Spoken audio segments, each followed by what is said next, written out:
So what is one of the biggest priorities in retirement? To have the most money more than anybody else around? Or to find some happiness and fulfillment? In 30 years of being in this business, I've talked to a lot of people, and I want to share with you those who have a lot of money and those who don't have a lot of money. What one of the most powerful tools that you can engage in retirement to pursue that happiness that we all deserve.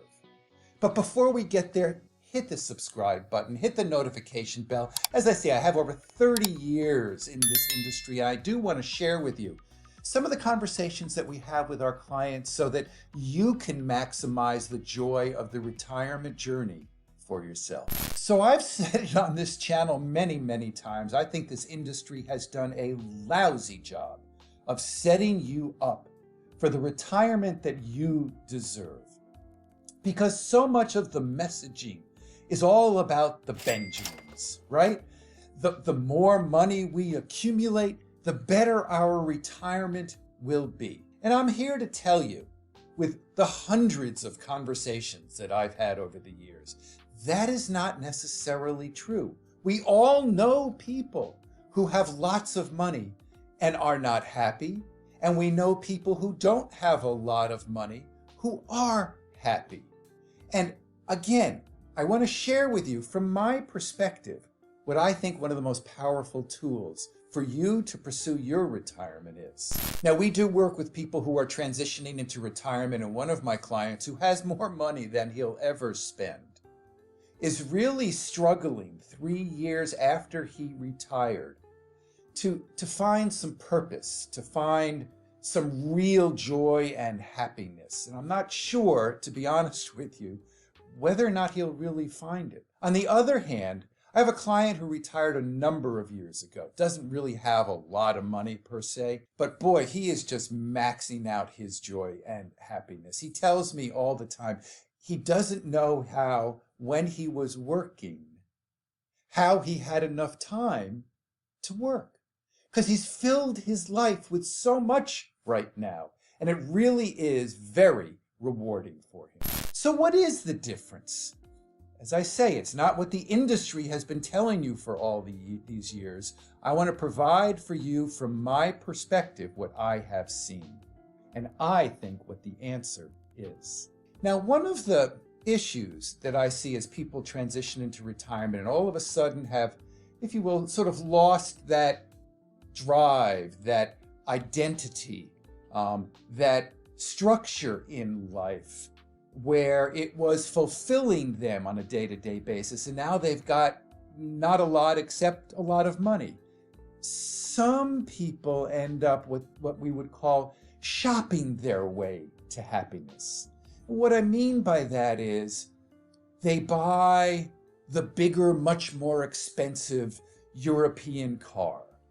You know, instead of spending $60,000 or $80,000 on the car, they spend $180,000. They buy the much bigger boat. Instead of a 24-foot boat or a 30-foot boat, they buy that 60-foot or 70-foot yacht if it's available.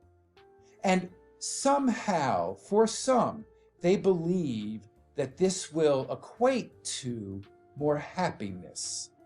For some, it works. For some, not so much. So let's digress for just a moment. I mentioned a couple of things there that I think are really important to understand. For when you retire, what are you giving up? What are you leaving? And the answer is what I call the business culture. What do I mean by that? So we know each morning we have to get up at a certain time. We get dressed, we take a shower, we have some breakfast, and we go somewhere. We talk to people. We're a part of a community, a part of an office where we get to talk to each other in the morning about what happened last night or in politics or in sports. We talk about our kids and grandkids. We convene, we converse, we have a good time with them, in addition to building a business, growing an entity, adding value to a community, being a respected part of that community, having an identity and a purpose each and every day with a focus on some vision or goal for later on. Okay, now that you've retired, what are you doing? How do we fulfill that purpose? How do we have that drive? If we were business owners and our identity was our business, how do we replace that? For those who have the grandkids, we can certainly take them to swimming or softball games or go, it be involved in their lives. But is that enough? What do we need to do in order to find that rewarding, fulfilling retirement? And again, it has nothing to do with how much money you have. By the way, before we move on, I'm curious, how prepared are you for your retirement? In my latest book, Don't Outlive Your Money in Retirement, we created a 2-minute quiz. Go to our banner, fill out the quiz.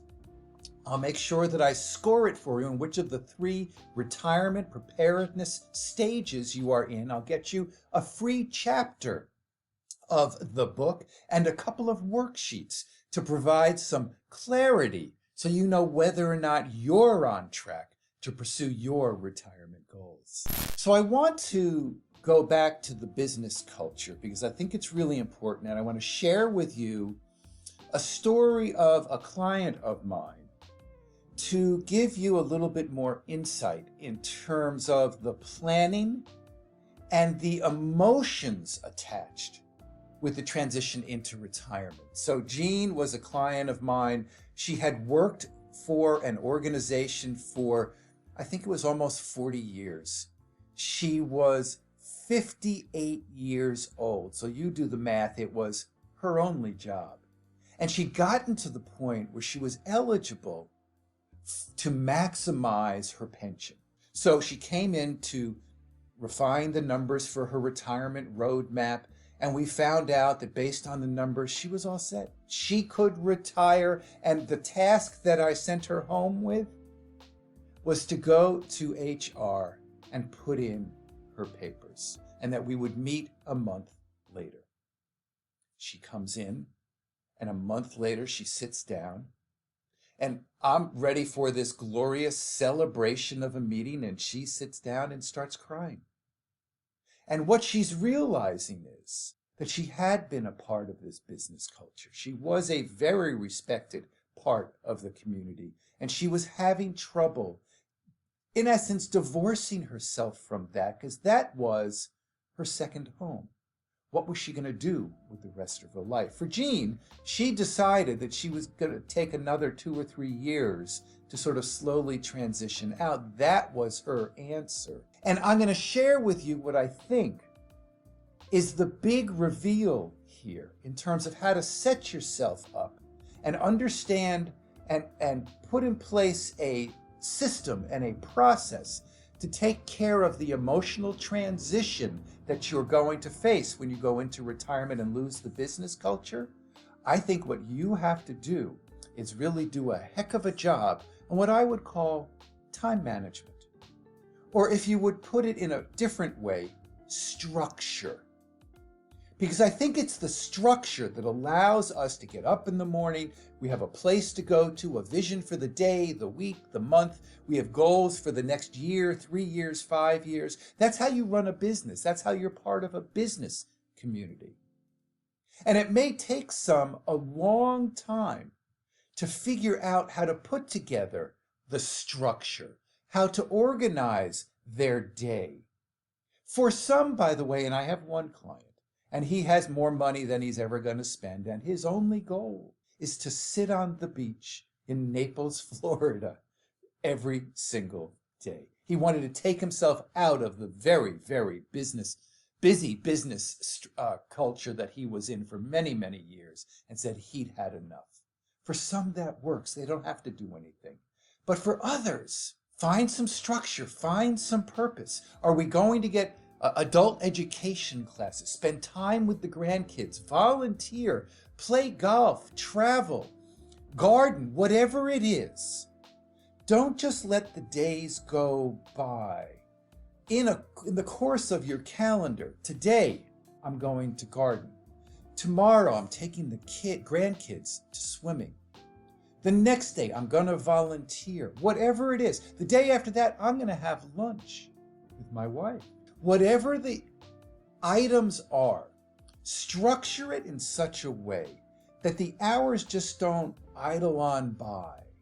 Because that's not what was happening while you were working. You had goals, you had objectives, you had deadlines. Set the same thing for yourself now that you're retired. And I believe, again, regardless of how much money that you have, the more structure and the more things that you have to do, then the more fulfillment, the more rewarding your retirement will be. And I believe the end goal will be that you will have a happier next chapter of life.